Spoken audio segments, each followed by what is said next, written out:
আমার সাকিবিয়ান ভাইরা বোনেরা, চলে এলাম আরও একটা নতুন ভিডিও নিয়ে।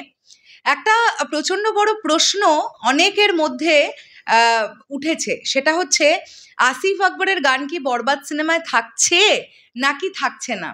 আমি আজকে ঘুম থেকে ওঠার পরে এরকম কিছু পোস্ট সোশ্যাল মিডিয়ায় দেখতে পেলাম, একটা দুটো নয়, বেশ একাধিক, অনেকগুলো ফেসবুক পেজের তরফ থেকে এরকম পোস্ট দেখতে পাওয়া যাচ্ছে যে আসিফ আকবর গান গাইছেন না বরবাদে, তার পরিবর্তে ভারতের সঙ্গীত শিল্পী রাজ বর্মনের কণ্ঠ আমরা শুনতে পাবো।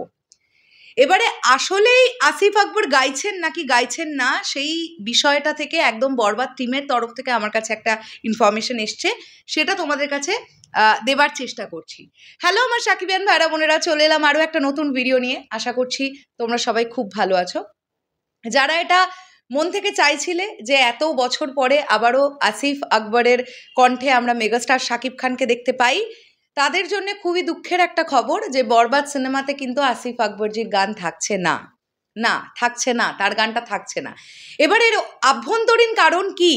তিনি গাননি নাকি তিনি গেয়েছিলেন, গানটা পছন্দ হয়নি, এত ডিটেলিং আমি জানি না সত্যি কথা বলতে কি। কিন্তু মরাল অফ দ্য স্টোরি হচ্ছে আসিফ আকবরের গান কিন্তু বরবাদ সিনেমাতে আমরা পাচ্ছি না। যে রোম্যান্টিক সংটার কথা উঠে আসছে, এবার এটাই দেখবার যে সেই গানটি গাইছেন কে। এরকম তথ্য উঠে আসছে যে ভারতের সঙ্গীত শিল্পী রাজ বর্মন গাইছেন, আবার এরকম তথ্য উঠে আসছে যে বাংলাদেশের কোনো সঙ্গীত শিল্পী গাইছেন, একেবারেই নতুন প্রজন্মের কোনো সঙ্গীত শিল্পী, যিনি এর আগে মেগাস্টার শাকিব খানের সিনেমায় গান গাননি।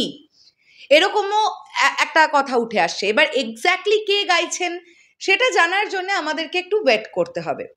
এটা আমি তোমাদেরকে শিওর করে দিলাম যে আসিফ আকবরজির গান কিন্তু বরবাদ সিনেমায় ফাইনালি থাকছে না।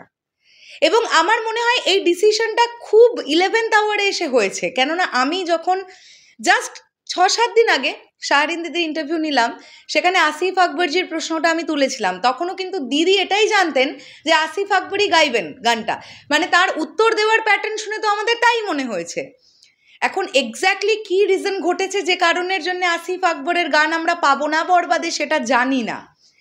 চাওয়া এটাই থাকবে যে যিনিই গানটা করুক না কেন, তার কণ্ঠে যেন গানটা একদম দারুণ একটা মাধুর্যতা আমাদেরকে দিতে পারে, এটাই বলবার। কেননা দ্বিধা গানটা একটা রোম্যান্টিক সং, সেই গানটা কিন্তু প্রীতম হাসানের কণ্ঠে খুব ভালো লেগেছে, দর্শক কিন্তু পছন্দ করেছে, রাইট?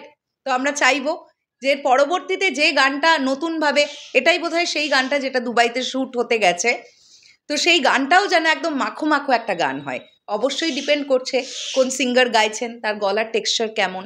আমাদের চাওয়া থাকবে অবশ্যই নতুনরাও সুযোগ পাবে, নতুনদেরও সুযোগ পাওয়া অবশ্যই উচিত, কিন্তু গানটা যেন শুনতে ভাল লাগে, ব্যাস, আমাদের আর কিছু চাওয়ার নেই।